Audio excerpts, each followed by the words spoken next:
Yan daw yung... Yun, si kuya, nakita nyo, nagpapakain siya. Ayun, no? Nag-aagis siya ng mga pig. Ayun din, si tatay, oh. Nag-aagis din siya ng mga pigs. Hindi tayo sili. Oh, dami, oh. Dahil pala, oh. Kahit yun, oh. Oh, ito. Oh, ito yung maanghang talaga, pre. Ha? Ito yung maanghang. Parang sa ano? Bicol. Labuyo ba? Labuyo. Yung maliliit lang pero ano? Ayan yung mga goma na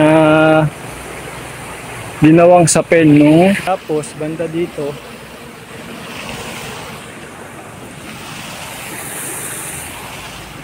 dito ayan, meron siyang parang gate na kung saan ayan, no? Parang ito yung nagsisilbing. They tell me that I'm never gonna make it. They want me to do something that could make sense. They hate when I keep dreaming I'll be famous, but I don't give a fuck, I'ma keep chasing. Magandang araw mga kachinelas. Ngayon ay alas 4:20 ng madaling araw. Baka nagtataka kayo kung bakit ang aga natin ngayon. Yun ay sa kadahilanang tayo ay pupunta ngayon sa Queen City of the South. Samahan nyo akong balikan at explore ang Cebu City. Tara! Tayo sa NAIA Terminal 3. At muli na naman po tayong nagbus papuntang Cebu. Cebu Pacific Airplane. Pasok lang po, maluwag pa yan, kabilaan. Iwasan lang po magtulahan. Nasa window ka pero pakpak yung nakikita mo eh.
Yan. Dito na tayo ngayon actually sa lodging na tinutuloyan natin.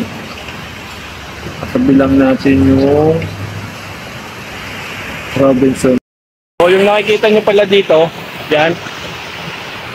Yan ay mga farm ng hipon. Nandito pala tayo ngayon sa bayan ng Sibunga, Barangay Simala. So dito merong 1, 2, 3, 4, 4 na malalaking shrimp pond, hindi fish pond. So ayun, si kuya, nakita nyo, nagpapakain siya. Ayun, no? Nag-aagis siya ng mga pig. Ayun din, si tatay, oh. Nag-aagis din siya ng mga pigs. Yan, mga maandar na yun. Parang turbine. Yan daw yung nagbibigay ng oxygen sa mga hipon.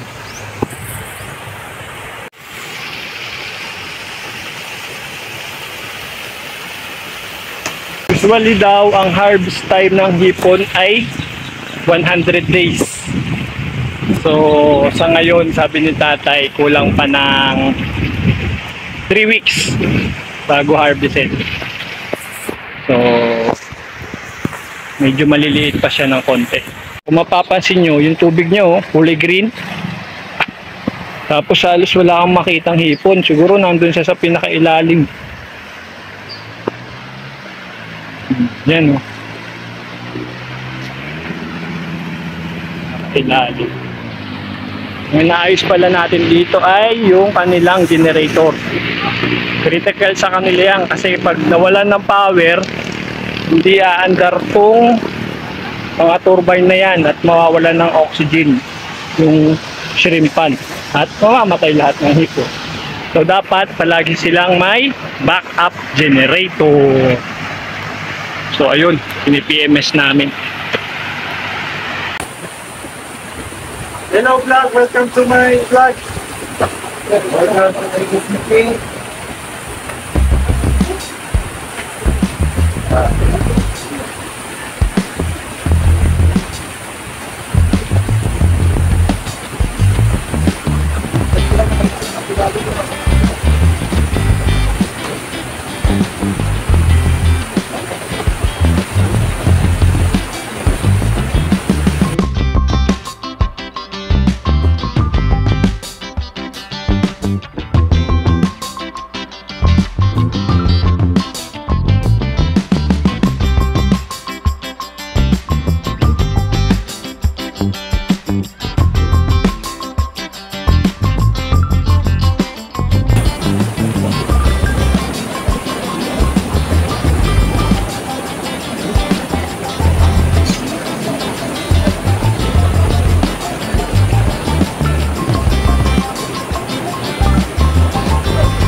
Pakainin mo na agad. Hindi tayo sili. Oh, dami oh. Dahil pala, kahit mo. Ito. Oh, ito yung maanghang talaga pre. Ha? Ito yung maanghang. Parang sa ano? Bicol. Labuyo ba? Labuyo. Yung maliliit lang pero ano?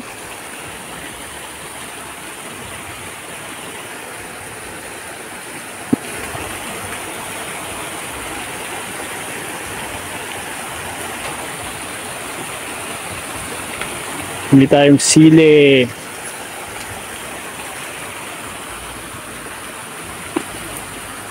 Anim na daw, sabi ni sir. Ito talaga sa probinsya. Ayan pa oh. Dami niya palang sili dito.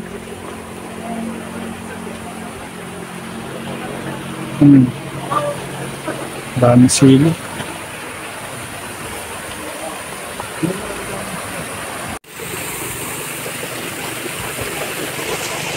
Ayan yung mga goma na ginawang sapin ng pan. Ayan. Nilagyan niya muna ng sapin.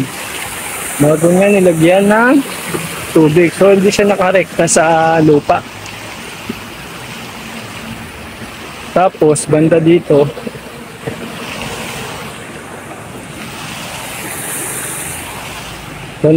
ayan, meron siyang parang gate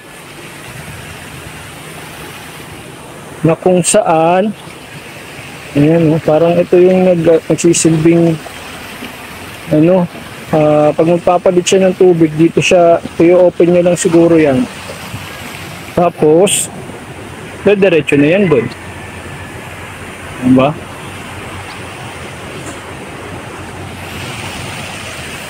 Tapos, kakabitan nyo lang siguro tong hose na to. Meron siyang sigurong motor para yan yung magiging magpapasok ng panibagong tubig.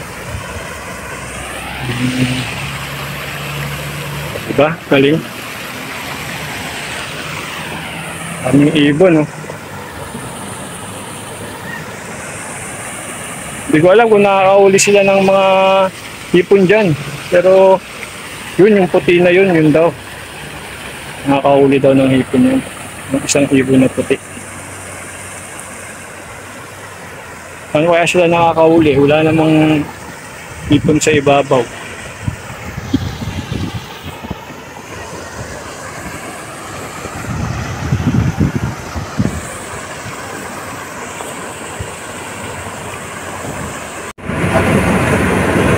Ayan.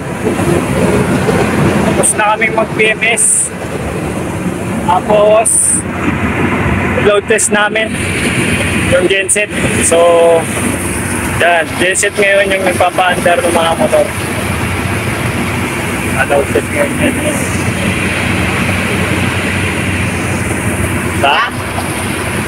Load testing. Critical kasi talaga dito yung supply ng kuryente. Dapat hindi mawawala ng power.